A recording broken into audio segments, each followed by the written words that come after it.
Vía Pública. 11 de la noche con 5 minutos, ya estamos al aire en este Vía Pública, terminando ya la jornada del día jueves, donde hubo varias noticias políticas, muchas de ellas. Una de aquellas es que el nuevo fiscal nacional, Ángel Valencia, reiteró hoy en la mañana no conocer a Felipe Guevara. Esto tras las revelaciones de un reportaje de CIPER que apuntan a que habría emitido boletas de honorarios a la municipalidad de Lo Barnechea cuando Guevara era el alcalde. El presidente Gabriel Boric recibió en el Palacio de la Moneda al nuevo fiscal, quien hoy asumió sus responsabilidades. Esto en medio de acusaciones por un vínculo contractual que mantuvo con Felipe Guevara cuando encabezó la municipalidad de Lo Barnechea y también en el periodo durante la Intendencia Metropolitana. Según la investigación periodística, habría emitido un total de 57 boletas para el municipio. El tema, recordemos, ya fue visto en el Senado durante su elección, una instancia en la que aseguró no conocer al exalcalde. La misma versión la mantuvo durante esta jornada, donde además afirmó que se va a inhabilitar en todo lo que sea necesario. Comienza aquí, Vía Pública.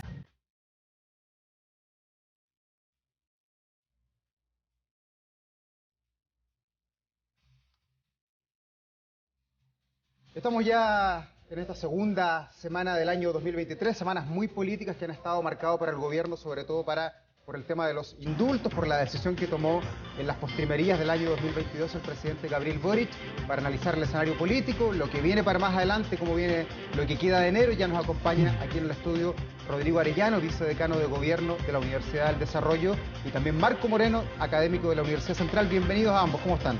Muy bien, David. Muy buenas noches. Bueno, comencemos hablando de los indultos. ¿Cuánto le ha costado al gobierno el no poder cerrar ya durante 2 semanas consecutivas este tema que sigue abierto con múltiples aristas? Marco. Yo creo que le ha costado la mayor crisis política que ha tenido este gobierno, ¿no?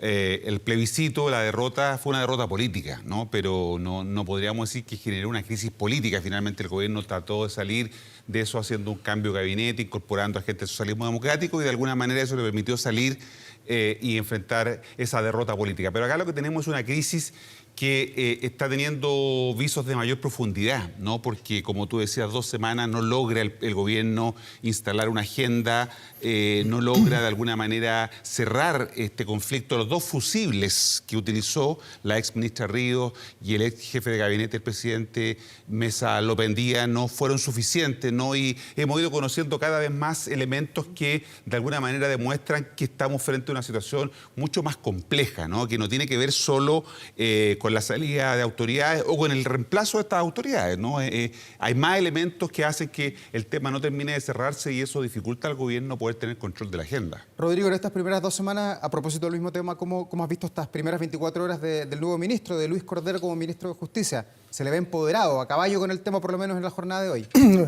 Cordero es un abogado con vasta experiencia, entonces finalmente eso quizás pueda jugar a favor, y yo creo que ha sido bastante prudente su incorporación como ministro. Le tocó una papita caliente que va a costar salir de este tema, creo yo, al gobierno. Yo coincido con Marco, es una crisis política muy bien profunda, y a diferencia del 4 de septiembre es de responsabilidad absoluta del gobierno. El 4 de septiembre el resultado uno puede responsabilizar a la Carta, al proceso convencional, a algunos constitucionalistas o convencionales que no estuvieron a la altura, pero esta crisis es de absoluta responsabilidad del gobierno y también en parte del presidente de la República. Se transformó en una bomba de racimo que cada día que pasa esparce una pequeña esquirla y va dañando algo. ¿Qué le ha costado? Le ha costado a un ministro, le costó la mesa de negociación que llevaba bien avanzada a la ministra Toá, le quitó el piso a la ministra Toá, le costó varios puntos también de aprobación en las últimas encuestas, como hemos visto el presidente Boric, y como te digo yo, no veo, por lo menos en el mediano o corto plazo, una salida a este tema, porque este va a ser muy complicado para él volver a salir. La única salida para este tema es revocar los indultos, buscar esa anhelada fórmula a esta altura que pide además parte de la coalición que está sustentando al presidente Gabriel Boric. Parlamentarios del PPD, del Partido Socialista, dicen que hay que buscar la fórmula para anular esto que se hizo. Bueno, eso podría ser enfrentar la situación desde la solución, pero no desde el problema, ¿no? Porque el problema tiene que ver con la capacidad de gobierno, tiene que ver con los problemas de acción colectiva, ¿no?, del propio gobierno, y que si no se enfrentan, no va a hacer que en cualquier otro momento vuelva a emerger una crisis. Recordemos que este gobierno tiene la particularidad de que durante todo su mandato va a tener elecciones. tuvo elecciones el año pasado, tiene elecciones este año, el 7 de mayo, el plebiscito de salida, y el próximo año tiene elecciones de alcaldes, concejales, gobernadores, cores, y el 2025 elecciones presidenciales y parlamentarias. Por lo tanto, es un gobierno que está sometido también al escrutinio ciudadano y para eso tiene que mejorar su capacidad para producir resultados, porque lo que hace la gente en las elecciones es evaluar resultados de los gobiernos, ¿no? Y por lo tanto, si el gobierno no resuelve sus problemas más estructurales, va a ser difícil que pueda solamente con eventualmente revocar los indultos, porque hoy día hay una discusión respecto a si es posible o no es posible. Se está esperando el pronunciamiento de la Contraloría, que tomó posición respecto a este tema, está asumiendo un rol bien importante el Contralor, y por lo tanto va a ver qué es lo que dice la Contraloría. Por lo tanto, creo que no es solamente el tema de los indultos, sino que es un problema más estructural, que tiene que ver con la manera en que el gobierno enfrenta los problemas, con la asesoría presidencial para tomar buenas decisiones y evitar las desprolijidades. Desde ese punto de vista, Rodrigo, el presidente Boric asumió que se equivocó con las personas que se rodeó en la primera instancia, porque ya no está en el gabinete Isquia Siches, no está Lucía Merkel, la jefa de asesoras, no está el jefe de gabinete, Matías Mesa López Andía. Ha tenido que desprenderse de la gente más cercana que en el periodo de instalación fueron gente fundamental para poder elaborar lo que iba a hacer el gobierno. Y ha incorporado gente que además de alguna otra forma fue despreciada en la primera parte de este gobierno. En el fondo incorporó a los 30 años de la concertación que no habían sido buenos para el país y en palabras de su ministro Jackson, estaban moralmente un poquito más abajo en el peldaño de lo que estaban ellos. Entonces ha sido una derrota. Yo veo aquí bien complicado también el resultado porque un retroceso, o sea, rectificar los indultos significaría también un conflicto no solo de carácter personal, pero yo creo que esta fue una convicción personal del presidente de la República, sino también un conflicto con quienes forman parte de su propia coalición y a los cuales él pertenece directamente, el Frente Amplio y el Partido Comunista, que incluso días posteriores a estos indultos y ya conocido quizás también algunas desprolijidades con respecto al proceso, decían que faltaban más personas que indultar. Entonces tú ves que en el fondo no hay una conexión entre parte de su coalición original versus los que lo están acompañando con posterioridad.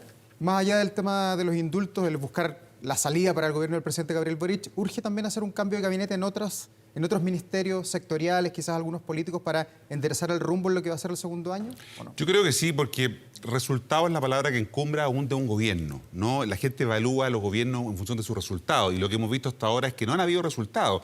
De los 24 ministros, ministras, solo, ¿no es cierto?, 13 tienen un 40% de conocimiento de los ciudadanos medido por las encuestas, ¿no? ¿Y esa de quién es la culpa para usted, ya analista de Marco? Bueno, es culpa de las autoridades, ¿no? Porque muchos actúan con miedo, muchos no quieren tomar decisiones, ¿no? Aparecen abriendo los temas y el presidente es el que tiene que ir a cerrarlo. El presidente se mete muchas veces, por ejemplo, los temas de justicia, en los temas de transporte. Vemos al presidente haciendo un anuncio respecto del tren a Valparaíso, que en realidad llega a Viña, pero ni siquiera se trata bien el tema del beneficio que puede reportar para las ciudades del interior de la región de Valparaíso, que es, o de la Concagua, el trazado de este nuevo tren. Entonces, hay dificultades sectoriales. Ahí no se explicó bien. Pues no se explicó bien. Rápido, y era un tren que le iba a dar conectividad al interior. Claro, pero se podría haber destacado ese valor. La conexión del interior es importante, pero ni siquiera se releva desde el punto de vista comunicacional y por eso que la gente no entiende muy bien este tipo de situaciones. Por eso te digo que los problemas son sectoriales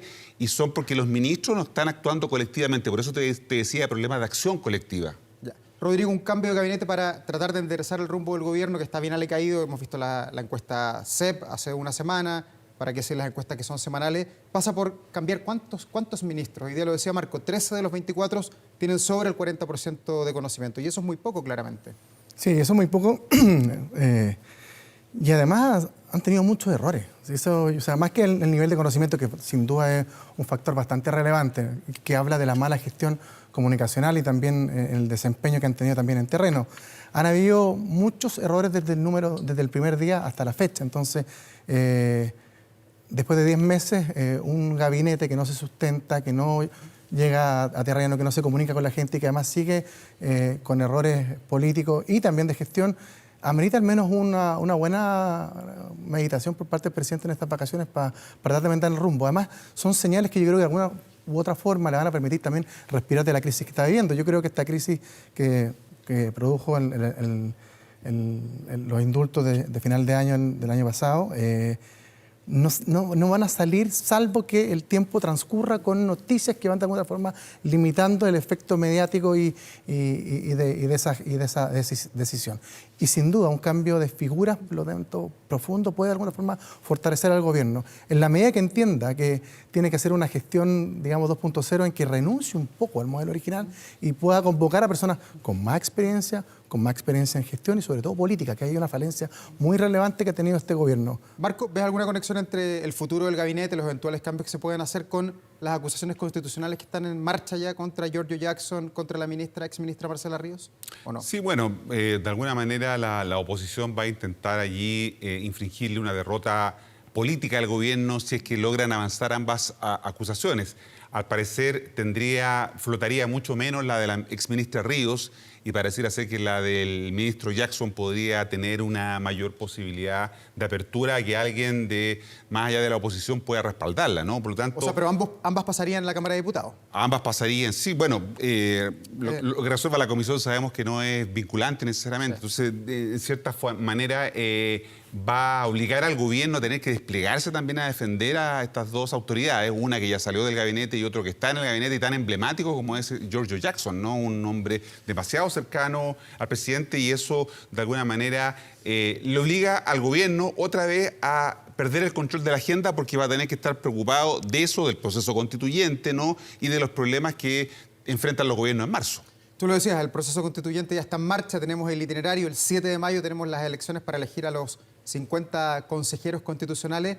¿Cómo va a ser el proceso, Rodrigo, de aquí al 7 de mayo? ¿Va a ser, por ejemplo, fácil, real encontrar candidatos, personas que quieran representar a los partidos políticos y tener al lado el nombre Partido Comunista, Revolución Democrática, PS, la UDI, o va a ser complejo alinearse con algún partido político? Puede ser un poquito más de 50, porque recordemos que hay un porcentaje de votos que pueden atribuirse a los pueblos originarios que eventualmente podrían llegar a 51, 52, dicen los cálculos.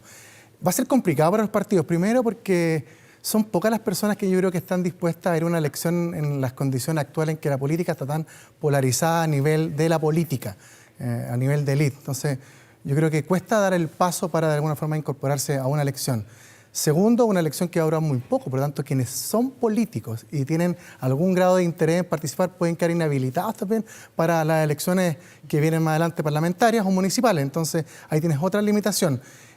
Ahora, me da la impresión que por el sistema electoral, que el cual se decidió finalmente, debiese ser una elección un poco más limpia de lo que vimos. Son menos candidatos, son 50, no son 155, va a ser electo a nivel regional, no distrital, por tanto, da la impresión de que una elección va a ser un poco más moderada, pero la selección yo creo que para los partidos plantea un desafío relevante por lo que te digo. Tienen que ser además en el poco tiempo figuras que tengan un conocimiento importante por parte de la ciudadanía para poder de alguna forma capitalizar los votos. Lo que va a ser complicado va a ser la definición, y lo hemos visto estos días, si van a ir en bloque, en alianza, en pacto. Ya estamos viendo que ni en la centro derecha ni en la centro izquierda suena la idea de ir en una sola lista, que es lo ideal en este sistema electoral para aglutinar la mayor cantidad de votos. Eso es lo que le iba a preguntar a Marco. ¿Cómo ves el futuro de la coalición oficialista, que recordemos tiene sus dos partidos pivotales, Partido Comunista con lo que significa el Frente Amplio, y luego se añadió el PPD y el Partido Socialista en el camino?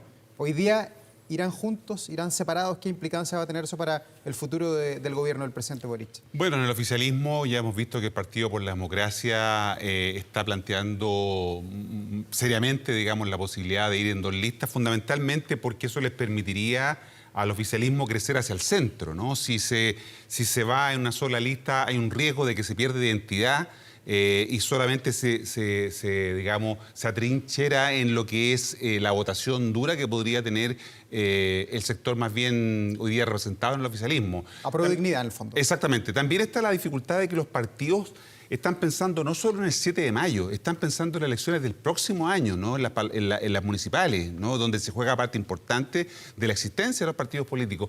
Por lo tanto, creo yo que esta idea de las dos listas parece ir cobrando fuerza tanto en el oficialismo como en las oposiciones, porque ya hemos visto que el Partido Republicano ha planteado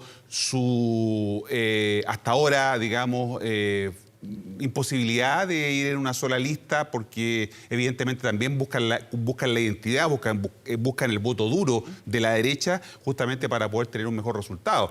Pensemos que dado probablemente el resultado que tengamos el 7 de mayo se parezca un poco al resultado del plebiscito en el sentido de la proporción. El plebiscito fue 60-40 y cuando se estudian las elecciones, la elección siguiente tiene un resultado parecido al del anterior. Por lo tanto, debiéramos tener en la elección del 7 de mayo una relación 30-20, más o menos, ¿no? Comparada con el plebiscito. Claro, 30 de la oposición y 20 del oficialismo. Y por eso que Guido Girardi hacía ayer, ¿no es cierto?, en esta reunión del Decía Partido que no por la los Democracia. quieren. No, pero además decía que está perdida la elección. ¿No? Decía, está perdida la elección del 7 de mayo. Bueno, porque de alguna manera es probable que se produzca ese fenómeno. Recordemos que esto es con voto obligatorio, ¿no? Y por lo tanto, ese es un factor que también puede influir en lo que pase en esa oportunidad. Rodrigo, se saca pocos votos finalmente el Frente Amplio con el Partido Comunista, lo que se denomina Prodignidad, y saca más votos del socialismo democrático. ¿Habría que hacer un cambio profundo en el gobierno? Que también hay una queja recurrente del socialismo democrático, que no están bien representados a nivel de subsecretaría, para qué decir a nivel de seremia en todo el país. Yo espero que el presidente, independiente del resultado del plebiscito, haga un cambio en esa línea, porque ha demostrado que las incorporaciones que han habido del Partido Socialista al gobierno han acertado o han tenido una mejor gestión de lo que han tenido representantes de la Prodignidad, y por lo tanto para el país creo que eso es mejor. Un factor determinante también para la fecha del 7 de mayo va a ser la popularidad o la aprobación que tenga el presidente de la República en esa época, porque a veces van bastante correlativos los resultados en términos de aprobación presidencial y el resultado de su coalición. Y lo que estamos viendo hoy en día, y por eso probablemente también las luces y los llamados de atención del Partido por la Democracia, que justamente con un gobierno que va en caída, que va bordeando 28, 29 puntos de aprobación, los resultados de esa elección son bastante más inciertos de lo que ellos esperan. Entonces van a conjugarse esos dos factores, también la aprobación que tenga el gobierno y el presidente en esa época. ¿Qué va a pasar con la democracia cristiana, Marco?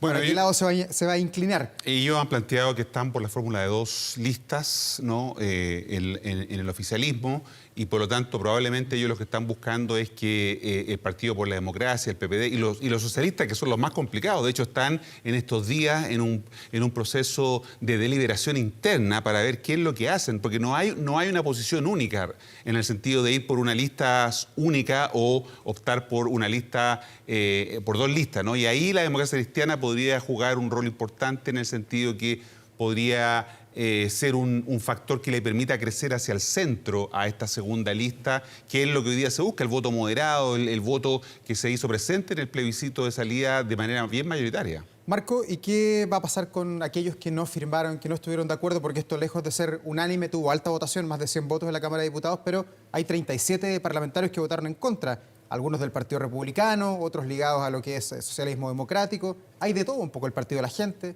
Sí, bueno, como pasó el 15 de noviembre, ¿no? Hay gente que se quedó fuera, finalmente el proceso va a seguir, de todas maneras ya partió.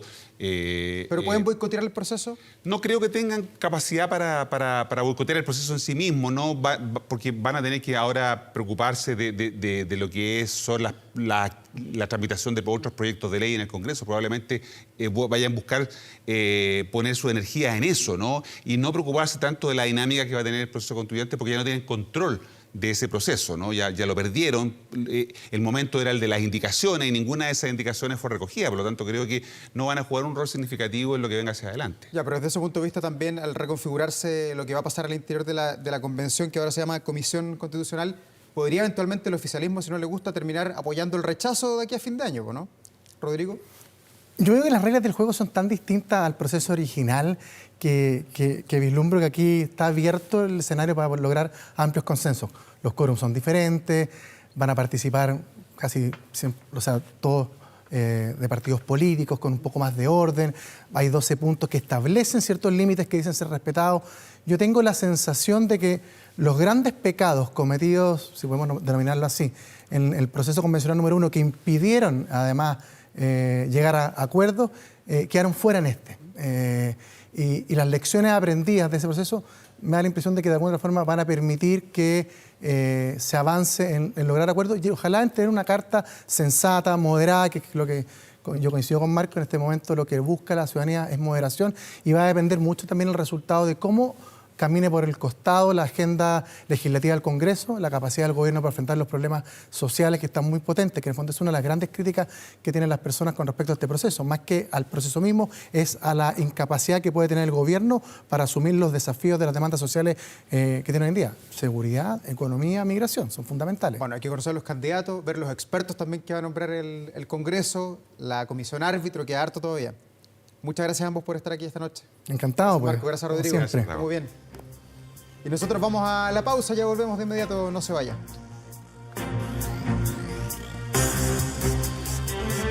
En semanas decisivas en la educación de nuestro país, ya están a la vista los resultados de la prueba PAES. Muchos alumnos han postulado a las universidades, otros están viendo qué van a hacer a contar de marzo, postulando a centros de formación técnica, a institutos profesionales.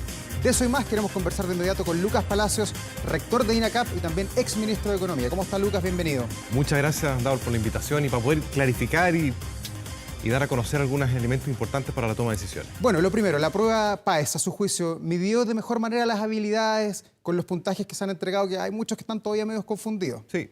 Mira, estas pruebas miden algunas cosas y en el caso de la PAES es una prueba para medir acceso a la universidad.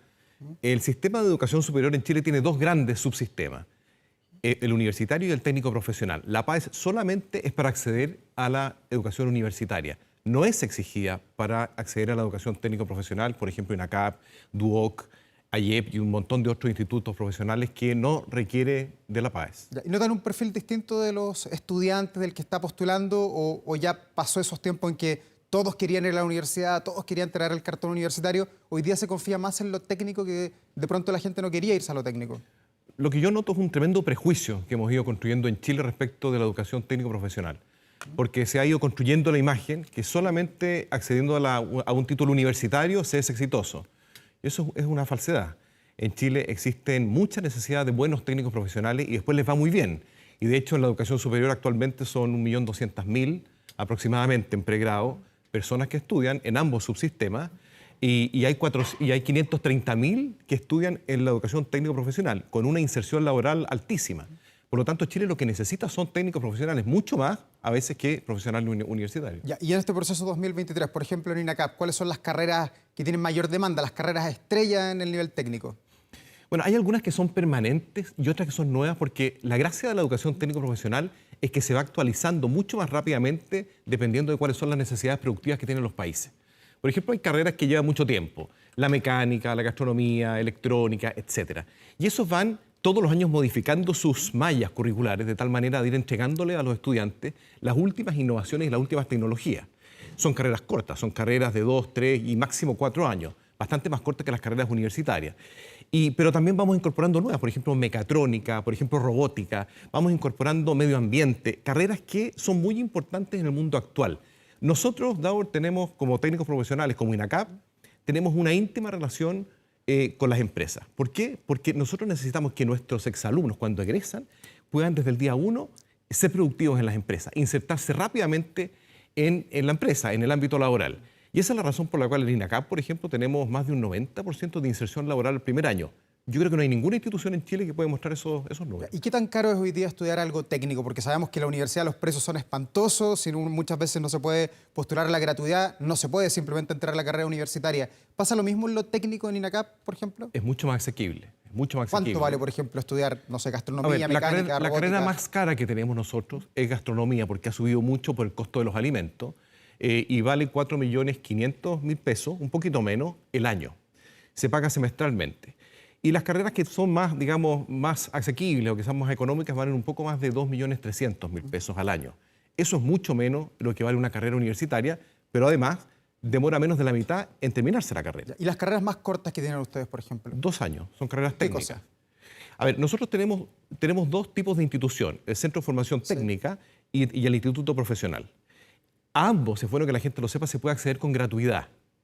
El 70% de nuestros estudiantes ingresa con gratuidad y a veces comienza con una carrera técnica, por ejemplo, mecánica, técnica, y luego la complementa y complementa con 2 años más y sale con una carrera técnico-profesional entera con gratuidad.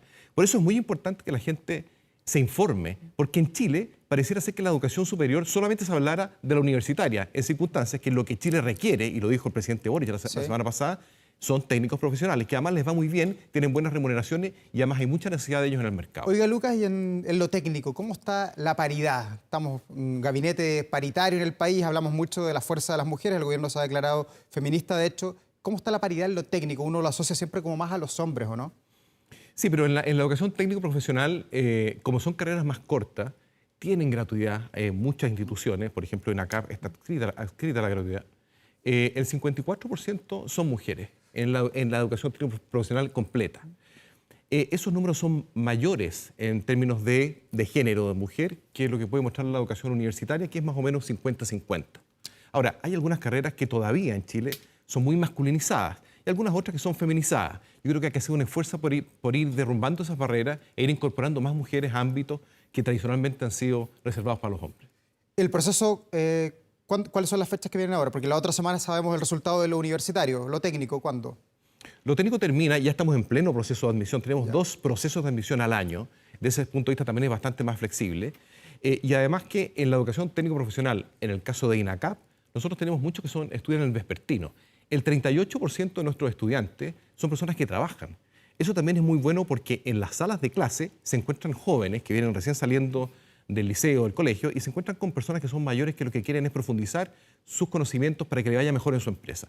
Y el proceso actual termina en marzo. Estamos en pleno desarrollo, ya hay muchas carreras que están llegando al límite de lo que pueden incorporar como nuevos estudiantes y hay otras que todavía tienen algo más de holgura. Lucas, queremos aprovechar su expertise como exministro de Economía también. ¿Cómo ve las cifras económicas de nuestro país con una alta inflación, con desempleo que todavía está en un dígito, pero los analistas dicen que se viene complejo para el próximo año? ¿Cómo analiza el momentum económico del país? Bueno, la economía tiene inercias que son largas y son lentas y ahora estamos en un periodo de ajuste que va a durar un buen tiempo. El año 2023 va a ser un año recesivo, no solamente en Chile, sino que en gran parte del mundo. Eso va a generar una presión en el empleo. Y es muy importante contener el gasto, que es algo que el ministro Marcel ha estado haciendo, me parece, de manera oportuna, justamente para que esta recesión no termine estallando en mayores precios. Es verdad que los precios, es decir, la inflación, deberá ir aumentando a ritmos menores en el tiempo, pero igual vamos a tener un año complicado con aumentos de precios, que quizás con un mayor desempleo y probablemente con unas cifras económicas no tan buenas. Desde ese punto de vista, ¿usted seguiría adelante con la reforma tributaria que está proyectada en nuestro país? ¿La reforma a las pensiones también? Mira, lo más importante, la recesión va a pasar. La pregunta es cuánto nos vamos a demorar en que se supere la recesión. Y para eso es muy importante que los incentivos a la inversión sean los correctos, porque eso genera productividad y genera empleo, y eso ayuda a salir más rápido de las recesiones. Por lo tanto, todos los incentivos que vayan en contra de la inversión a mí no me parecen muy oportunos. ¿Qué va a pasar el próximo año con la economía? ¿Se va a poder finalmente reactivar en los centros urbanos? Usted le tocó enfrentar como ministro de Economía la incipiente reactivación de lugares que fueron disminuidos en su valía después del estallido social. ¿Se podrá recuperar este 2023 o no? ¿Ve que están bien puestas las fichas de alguna manera en los proyectos o no? Yo creo que tenemos que hacer un esfuerzo en el país por facilitar la inversión. Es una fantasía pensar que los estados, los gobiernos, pueden sacar adelante a los países de una recesión económica. La recesión económica la saca adelante el sector privado y por lo tanto hay que tratar de facilitar que exista esa inversión. El 81% de la inversión en el país la lleva a cabo el sector privado. De lo contrario, lo que estaría haciendo cualquier gobierno es tirarse una mochila demasiado pesada social en la espalda y no va a tener la posibilidad de financiarla. Por lo tanto, yo creo que es importante revisar de qué manera el sector privado podría participar y mejorar las condiciones económicas hacia el futuro. Ya, pero desde su punto de vista, ¿hay certidumbre hoy día para invertir en Chile? Yo creo que todavía no están todas las certezas sobre la mesa. ¿Por qué? Porque tenemos todavía un proceso constitucional pendiente que yo creo que tiene menos presión que el que vivimos el año pasado, pero sin embargo está pendiente. Tenemos una reforma tributaria, todavía no hemos resuelto el tema de las pensiones. Yo creo que hay muchas cosas que todavía están abiertas y eso no genera certidumbre necesaria para la inversión. Y dentro de la certidumbre o incertidumbre, ¿qué papel eventualmente podrían jugar los retiros de fondos previsionales? Que vimos que se rechazó esta semana el autopréstamo, pero en abril vuelven con todos los parlamentarios que impulsan este sexto retiro. Yo estoy muy de acuerdo con lo que ha planteado el ministro Marcel. No es oportuno, sería muy malo para el país, sería muy malo para la inflación, malo para la gente pobre y tampoco sería bueno para el mercado de capitales. O sea, ¿usted cree que es un autoengaño? ¿También coincide con esa visión? Coincido. Oiga, y respecto a la inflación, hoy día terminamos el 2022 con casi 13% de inflación. Muchos economistas dicen, bueno, se va a encauzar en torno al 6% para el 2023. ¿Coincide con esa proyección o nos quedamos cortos? Coincido, yo creo que debiera estar en esos valores. Lo importante no es solamente proyectar el año 2023, sino que también hacia el futuro. Y la inflación ocurre por dos motivos. O porque hay mucha demanda, esto por ejemplo, una inyección de liquidez muy fuerte, como por los retiros, o porque hay poca producción, o una combinación de ambas. Si nosotros queremos tener una economía estable, productiva y con precios acotados, entonces tenemos que preocuparnos también de que haya mayor producción. Y para eso es fundamental la inversión.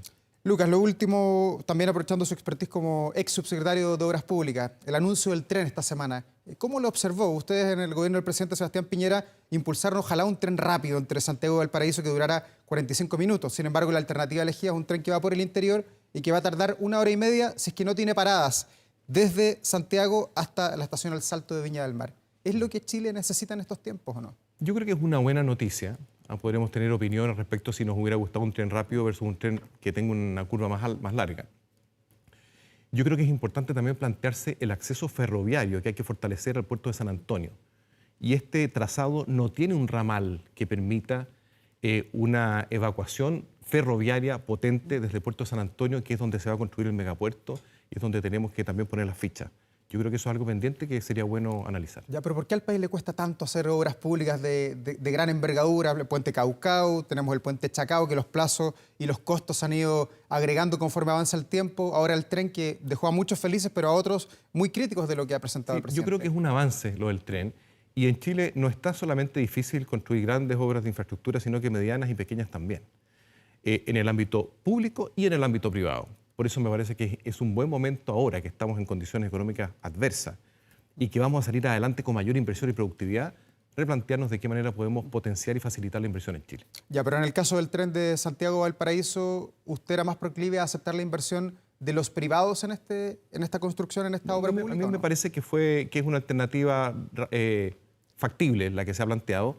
Lo que yo sí pongo el acento es que lo más importante es la evacuación de carga desde los puertos. Eso no está. De hecho, la alcaldesa de San Antonio reclamaba esta semana. Eso falta porque es muy importante para la productividad del país. Nosotros podemos discutir si era mejor ampliar la ruta 68 o si era mejor hacer un tren o ambos. Yo creo que hay que finalmente terminar haciendo ambos y generar un mayor nivel de tecnología para darle mayor velocidad al trazado que se ha definido, pero yo creo que no es motivo suficiente esta definición como para olvidarse de lo importante que es que tengamos una buena evacuación ferroviaria desde los puertos. ¿Qué nota le pone al ministro Grau como ministro de Economía? Yo le pongo buena nota, creo que está haciendo un buen esfuerzo, tiene circunstancias muy adversas, muy difíciles y creo que está haciendo lo mejor posible. Lucas Palacios, muchas gracias por esta entrevista. Suerte también en todo lo que viene con el proceso de postulación a las carreras de INACAP. Ojalá que todos los que postulan puedan quedarse. Sí, ojalá que se informen y además que las carreras técnicas que nosotros impartimos son muy entretenidas de estudiar porque es el aprender haciendo.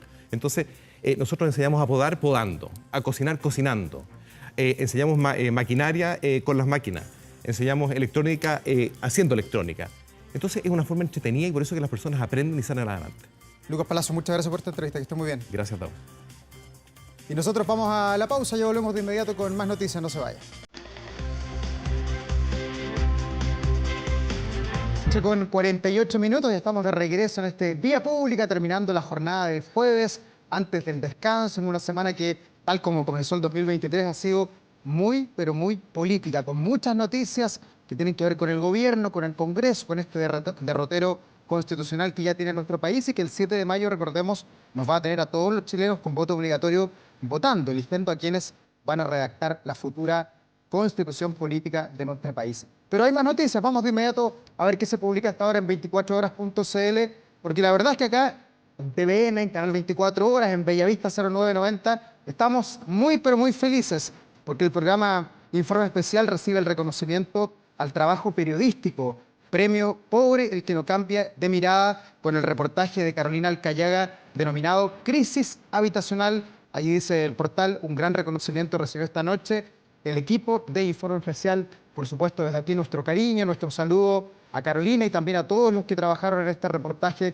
que fue exhibido durante el 2022 en la pantalla de TVN. Buenas noticias para terminar esta jornada de día jueves. Una jornada que prácticamente, como ha sido toda la semana y todo el año, fue muy calurosa en nuestra capital. Veamos hasta ahora cómo está la temperatura, cómo está Santiago, que nos ofrece hasta ahora 18.8 grados. menos temperatura que en días anteriores, pero todavía algo de calor, ideal seguramente para muchos estar en alguna terracita disfrutando, ya eso sí, a punto de acostarse. ¿Qué viene para mañana? Veamos cómo va a estar Santiago en esta jornada de día viernes, 32 grados. El día sábado ya comienzan a reducirse un poco las temperaturas en nuestra capital, pero siempre altas, siempre con temperaturas que son de este verano tan, pero tan seco en nuestra capital. En el norte, Chañaral también para el viernes, nublado con 21 grados, y en la playa de Chañaral. Y en el Maule, la perla del Maule, la hermosa Constitución, 23 grados para esta jornada de día viernes. Una jornada que va a estar marcada también por el luto en el mundo de la música, del espectáculo a nivel mundial, porque hace pocas horas se confirmó la muerte de Lisa Marie Presley, la hija del rey, la hija de Elvis. La cantante de 54 años había sufrido un ataque cardíaco en horas de la tarde y se mantenía en estado bastante crítico. Su condición estaba siendo monitoreada por los médicos y también por todo el mundo del espectáculo. Finalmente la información fue replicada por varios medios estadounidenses, algunos internacionales como TMZ, y fue la propia madre de la cantante, Priscilla Presley, quien confirmó la noticia a través de un comunicado hace muy pocas horas. Un comunicado triste, ¿eh? Ella decía: es con gran pesar que debo compartir la devastadora noticia de que mi hermosa hija Lisa Marie nos ha dejado. Junto a estas palabras, Priscilla Presley agradeció las muestras de cariño y pidió también respeto por la privacidad de la familia. Así, con la música de Lisa Marie Presley, terminamos esta semana de Vía Pública. Que estén muy bien, que tengan buen descanso.